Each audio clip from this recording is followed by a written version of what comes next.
Hi, welcome to a very special edition of KiwaniTalk, which is a public information program put together by the people from the Dearborn Kiwanis Club with help from staff and faculty here at Dearborn High School. My name is Gardner, and the reason I said this is a special episode of the longest running cable access television show in the world, we are on the eve of our 1200th episode. We've done 1,199 episodes going back way in the past, right when Moby Dick was a minnows when we started this program. And we're going to talk about KiwaniTalk with a couple of the people who've been on the program for a long time. And we're going to talk about KiwaniTalk, what it is, why it is. And to help me for the first half of the show, we have Ray Scoboria, one of our long-term club members and a long-time staff and host of KiwaniTalk. Ray, welcome to the show. Thank you very much, Gary. Now, it's nice having a show with you because I can remember your name since we've been involved for how many years? 20 years, 25 years? At this point, I'm having trouble reminding my own name sometimes, but that's fine. But we need to go back to the beginning and the visionary person who created this show, which was Frank Bewick. And Frank was the publisher, editor, chief copywriter, advertising, sales guy, typesetter, bottle washer, and cook for the Dearborn Times-Herald newspaper. Yeah, and he, during his lifetime with the show, which I think maybe got up to maybe 400 or 500 shows, I'm not sure exactly when, but he scheduled all the shows until as long as he was active. And the idea that for the cable access program started back when cable television was new, and the cities sort of had a monopoly on whether or not they would grant the cable fund, and there was the idea that there would be public access. And the public access requirement was put out by the Federal Communications Commission and the Cable Commission, and so the cable companies were required to provide a studio, equipment, training, different types of things, and over the years, that's kind of dwindled away. It has dwindled away, but we're quite lucky. In fact, we're very lucky to be able to tape our shows here at Dearborn High School in a really well-equipped studio. I think the studio here is probably better equipped than most studios in high schools or colleges, for that matter. It is. Dearborn High School has the state-of-the-art equipment, and they have state-of-the-art teachers, instructors here, and the program that are produced by the students are not only state but national and world-class video types. But when we started out back on KiwaniTalk, it was a little bit different way back when. We started out over at the Cablevision studios over by Greenfield and Rotunda over there. What was that like? Yeah, that was behind the big fire station over there on Rotunda. Well, it's Greenfield. It's Greenfield, behind, right. Yeah, it's behind Greenfield. I actually didn't participate in too many shows there because they moved their, well, let's see, what was it? Comcast. It was Comcast, but that was the same studio that Russ Gibb, who was actually the video instructor here at Dearborn High School. That was the studio that Russ ran his program out of. And all the other Cablevision shows for the Dearborn area were produced there. And it was interesting because we had a set. Today we have a digital, so this looks like a great set that we have here. You can see all of the flashing lights and things behind us, but that's all projected on a green screen. There really isn't anything behind us except a green wall, but it looks great. But in the old days, we had a set, and we would have to bring out the pieces of the set and put it up there, and our director, Kenny McCullum, who has been with us, I think, from the beginning. Right, yeah, right since after the Earth's crust finished cooling. Yeah. He's been excellent. He does a great job. And Kenny would help us set up the sets, direct us what to do, light the set, do the audio, all those type of things that are important for a television show. Yeah, I remember at one point we got a new backdrop, and it had, I believe it had Kiwanis Kiwanis symbols on it. I can't recall, but it was exactly. It wasn't at the original. That was at the location over on Gully, That's over in right. Dearborn Heights. Yeah, that was the Comcast location. That was Comcast. Yeah. We moved to there, and that was a really nice visual background. And it was put together, and it made some developments. But the technology that we've had has changed. Yeah. We, for a long time, would work on the 3/4-inch videotape. Yeah. And we would then give our guests at the end of the, and we would do the show live on tape. Ken would put in all the graphics and things like that as we went, pretty much. And then a couple days later, he would present our guests with a VCR, like a video cassette, of their program. Today it's changed a little bit. He does magic. He's like a wizard back there. Yeah. And he has a little flash drive about this big that he takes and plugs into something, and all of a sudden our show is up. We did a show last week, and I don't know if we did one like this before, but there were 32 photographs that we wanted to have in the show. And what we did is we had the photographs were on a Flash drive. a little flash drive, and we had them on the computer. And what we did is the computer sat right on the table here, and when it came time to look at the next one, I just pressed the button and advanced it, and the guest could see and then he would talk about each photograph. And afterwards, Ken put them in the show at the points where we were talking. And if we said anything that needed to be dubbed out, he'd dub it out, no problem, And it really came out a pretty nice show. My guest and myself were both veterans of Vietnam, and this was about his tour in Vietnam, photographs he had taken over there. And you may be a Vietnam veteran. You've been sort of a veteran of TV, but you still haven't learned not to hit your microphone with your hand when you're doing the Hail Praetorian thing or whatever. Oh boy! Well, but it is, and again, we claim and we believe we are the longest-running cable access show in the world because there was a program in Texas that we looked up, and we saw that they ran, and they had a hiatus for a couple of years and started back up again. But we've been running continuously, again, since 1994, 5, or 2, 91. 91, yeah. In 1991. Yeah, so we're coming up on, like I said, this next episode, which is going to be the Salvation Army band is going to be here. Is our 1200th episode, and that is a monumental sort of thing for a cable access program. And we're not just shown on the 42 cities that see us on cable. Where else do we get shown, Ray? Well, we're shown on Vimeo and YouTube, both. The shows are downloaded there. And you can also, I always tell people it's easier to just go to Google and put in KiwaniTalk, and then follow that by the guest name, and boom, it's the first thing that comes up on Google. It's amazing what you can find. It's taking it from either Vimeo or YouTube. I don't know which one, but a lot of people are comfortable with Google. It's easy, And over the years, we look back, and I've looked back at some of the older episodes, and when I first started, I actually had dark hair. I had young kids, and when the show would be on television, they'd be clicking through the channels, and they would say, "Oh, look, there's Dad," and they would stop and they would watch for a while. Yeah. And now they go, "Boom, boom, well, there was Dad." Well, you had shows. Your daughters all had trips to various places, and you arranged to do shows with them when they returned. Right. I can't remember all the locations exactly. I know the one daughter went to Australia. All three of them went to Australia, yeah. They all went to Australia, yeah. Okay. But they got an interview when they came back to kind of talk about their trip to Australia, and those were really good shows. Those are all very special. And for you, Ray, what was your most memorable, if you can think of any? I guess it's a little sad, but I did have my son on the show, who was the one we lost last year to glioblastoma, right. Brain tumor.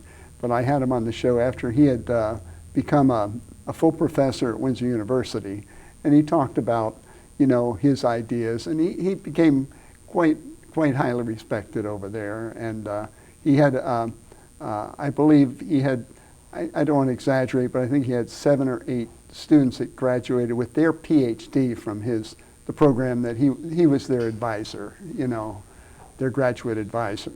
And so that's quite an accomplishment for a young professor. He was only there for about 13, 14 years, and that's quite an accomplishment in that time. And that's a wonderful thing. And again, it's like you have memorable experiences. I treasure the interviews with my daughters and their friends. I think we had a UFO hunter on one time. Yeah. Who was one of the odder episodes that we've ever had. And that's saying a lot. We've had some pretty odd episodes. And we always talk about the one episode that this goes back to Frank Bewick's day, but he was able to set up a man who had been a former Gardner for Henry Ford. Okay, Henry Ford the first. Right. Okay, and this man was very talkative about his experiences with Henry Ford, and so. But he was only talkative to Frank in the backyard. Well, that's right. When Frank got him on the show, he couldn't come up with more than a one-word answer.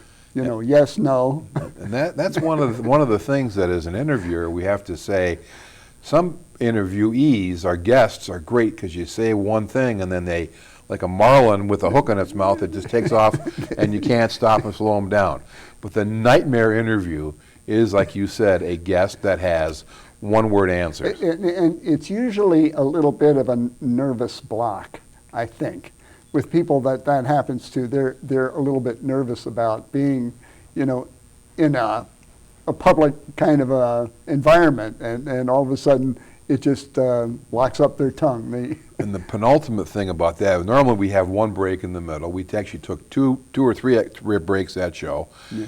And Frank was trying to get this Gardner to talk about, and so Frank came around to the source of the pride of the Gardner, which was his tomato plants. Yeah. And Frank led into it, and he says, and he's expounding about the wonderful tomatoes and the flavor and the size and the quality, and he asked the Gardner, well, what's your secret? And the Gardner responded, compost. Oh, compost. One word, compost. And if you've never been in a TV studio, all the crew have on the cameras have headsets, and I was on a camera that night, and the crew almost fell over laughing because of that. I can imagine. And Frank, he's now one word answer, compost, but it's a nightmare. Yeah, and of course when you're out here, you're not supposed to call the breaks. That's supposed to be the director's job. He's the one that tells you it's time to break for the commercial or whatever. That's not supposed to be the host's prerogative.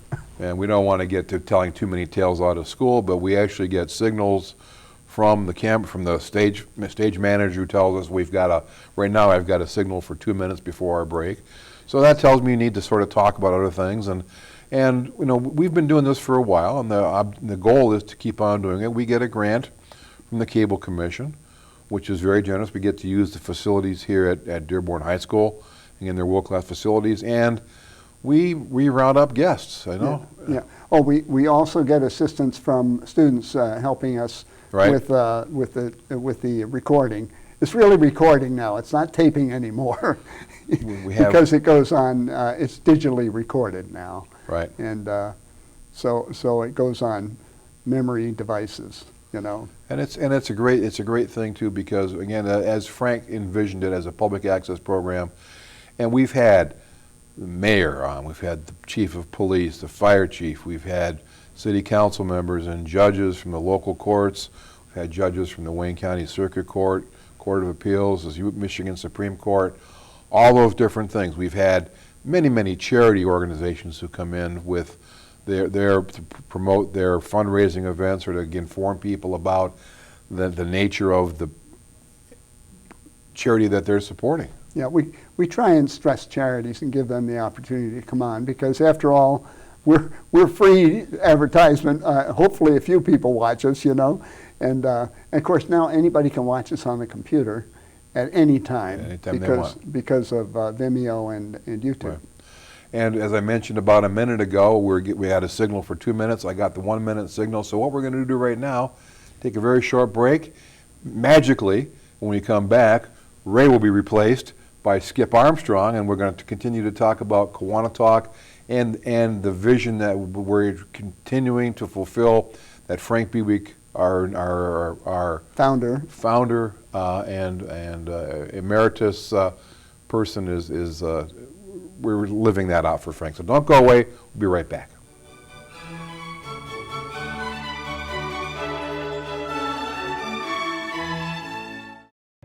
It's easy to get caught up in the details, the day-to-day grind, numb to the noise, going round and round and round. Deep down, there's something missing, a void inside, a hole to fill, a life lacking. Then, in a minute of clarity, it hits you. The aha moment. You're needed. Kids need you. Kids of all kinds. All these funny, rambunctious, sweet, attention-seeking, vulnerable bundles of energy. They need your love and support. Some have huge life hurdles. Poverty, disease, hunger, and they're reaching out for you. Around the corner, around the world. You are a Kiwanian at heart, a role model, a guide, a builder of dreams. Together, we are Kiwanis, passionate and strong, ready to move mountains or grains of sand. Imagine every child reaching their potential. The power to help is in you. It's not about us. It's about them.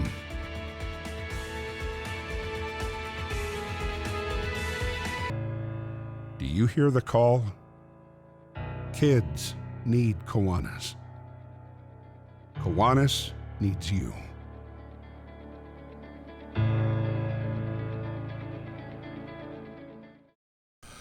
Welcome back to KiwaniTalk. I'm your host, Gary Gardner. On this retrospective episode of KiwaniTalk, we've been talking about this being our 1,199th episode, our 1,200th episode, and that is a pretty monumental thing for a local cable access TV show.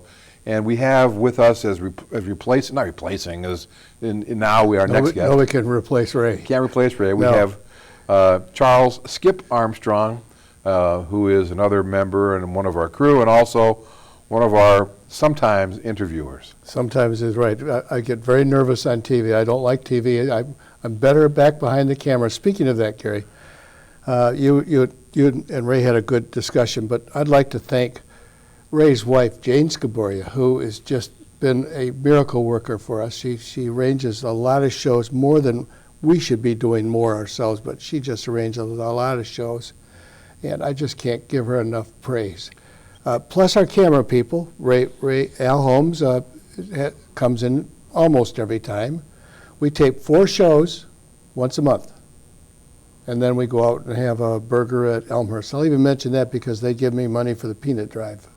And more as important as what Jane does in organizing shows, she is one of the people behind the scenes, working with our director, Kenny McCullum, and Jane runs the soundboard for us. She runs the soundboard. She has a file of shows that we've done. It's just incredible. You ask her a show and she'll say, oh yeah, it was number 701. We talked before about when Frank Bewick's last show was, and she was able, through the magic of her cross-indexing, to come up with show number 775. Is that what it was? Yeah, 775. So. Okay.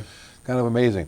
And, one of the things, too, is you were a reluctant host. Talk about what it's like being the person asking the questions versus being the person answering or responding to questions. Well, the nightmare is obviously the one answer person for me, especially, because I can think that fast, but it's just a nightmare for me. The shows I've done, I've known the content. Leader Dog for the Blind, Pendrington Center for blind children. Those are favorite charities of mine. I'm on the board at Pendrington. So I can talk all day about them. It doesn't make me nervous at all. I still get nervous, but not as nervous. But it's always fun to talk to people, and they want to come on our show when they finally see it, and they'll say, "Oh my God, thank you. Did it go by that fast?" I say, "Yeah, they do, don't they?" But they do go by very fast. And as a host, you're doing a couple of things. One, that you're trying to keep the show moving along, but you also have a story that needs to be told about your guests or the guest's organization. Right. You were talking about clicking through the channels. My two daughters, Alexis and Melissa, same way. Just flew right by that. He said, "Hey, I saw you for a second, Dad, on TV." But we got to 43 communities now, and that's pretty impressive. From Woodhaven to Plymouth, it's just all over southeastern Michigan. A little bit of southern Oakland County, too. Yes. Yeah, and that's, yes. But it's just very impressive to go out that far, and we've had some reaction. I know you're an attorney, so you had a trial out in Plymouth, I believe. There was a judge who's now retired, Jack McDonald, out there.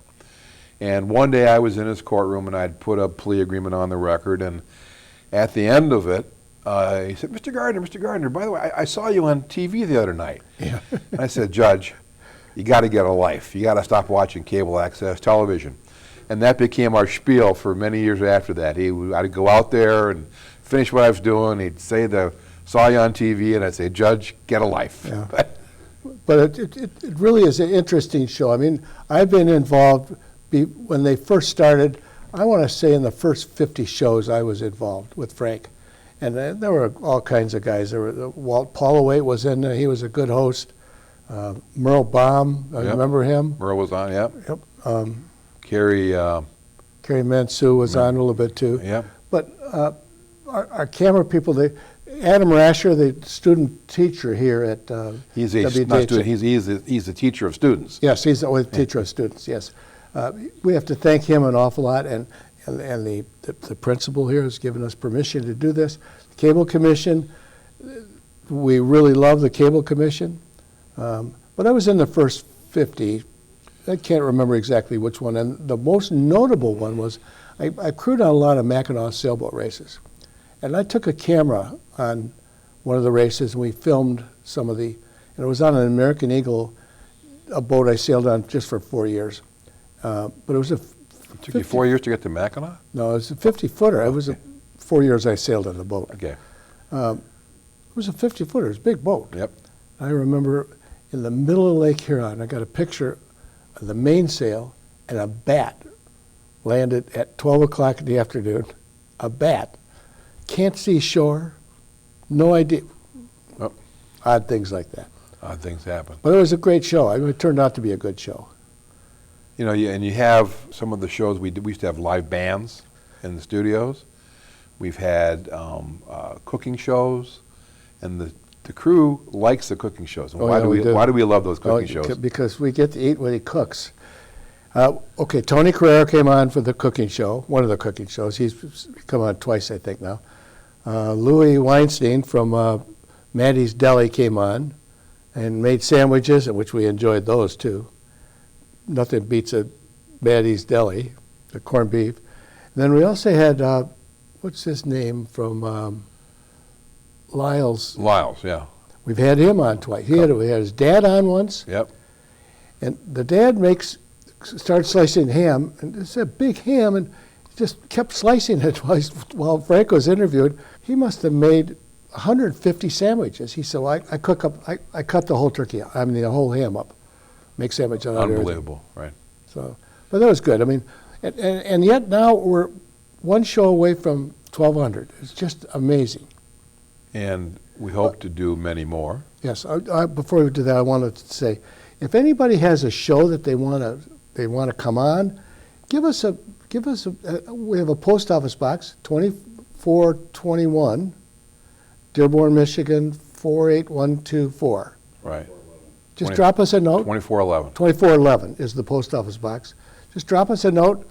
Give us your phone number. We'll call you back and come on. It's free advertising. Yeah. Now there's we have an intergenerational sort of thing here, Skip. You just said to write a letter Well, yeah, I know. to a post office But box. I don't want them to email me because I'll give with our them my- audience, we might be inundated with emails. What we're going to do, we're going to put our actually, by the magic of technology, the website that we have here is right in front of us.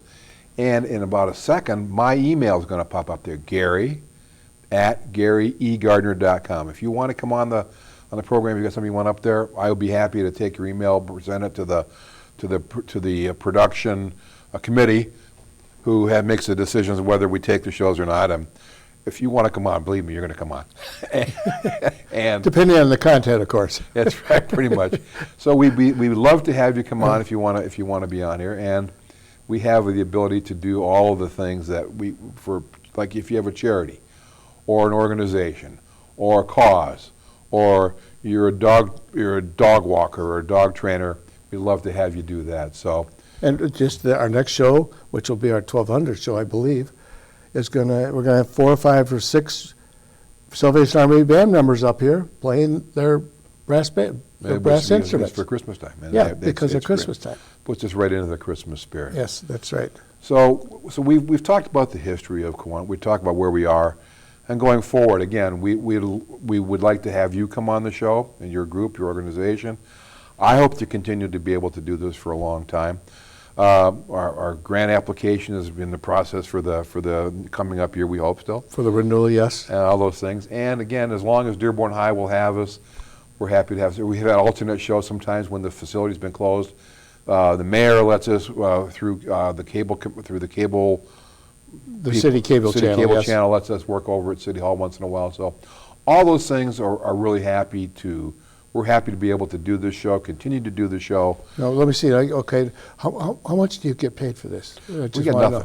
We get nothing for See, this. there's only one person that gets paid, and that's Kenny McCollum. Right. And he deserves every ounce of what he gets because he does a terrific job editing shows. And just last month, we did a show on the Ford Historic District Homes Tour, which is coming up, and it's already passed by the time you see this. But Ken did such a great job of plugging in all the Sure video and the pictures, and it makes a show. So we want to thank especially the Cable Commission, Dearborn High School, Kenny McCollum. You did such a great job. Keep it up for us. We're glad that you're here. All the cameras crew, Jane Scoboria, Ray Scoboria, Skipper. Jeanette Christie used to come on, Yep. which she still does occasionally. Renee. Leon Bergeron. Renee. Renee comes out. Yes, Renee also Al Holmes, interviews. all the people. So keep on watching. I may not be around for 2400 because that's going to be 30 years from now. I probably. can almost guarantee you that I might not be here. But we hope that you're still watching us 30 years from now. So I'm Gary Gardner, your host for this episode of KiwaniTalk. Keep on watching and take care. Bye-bye.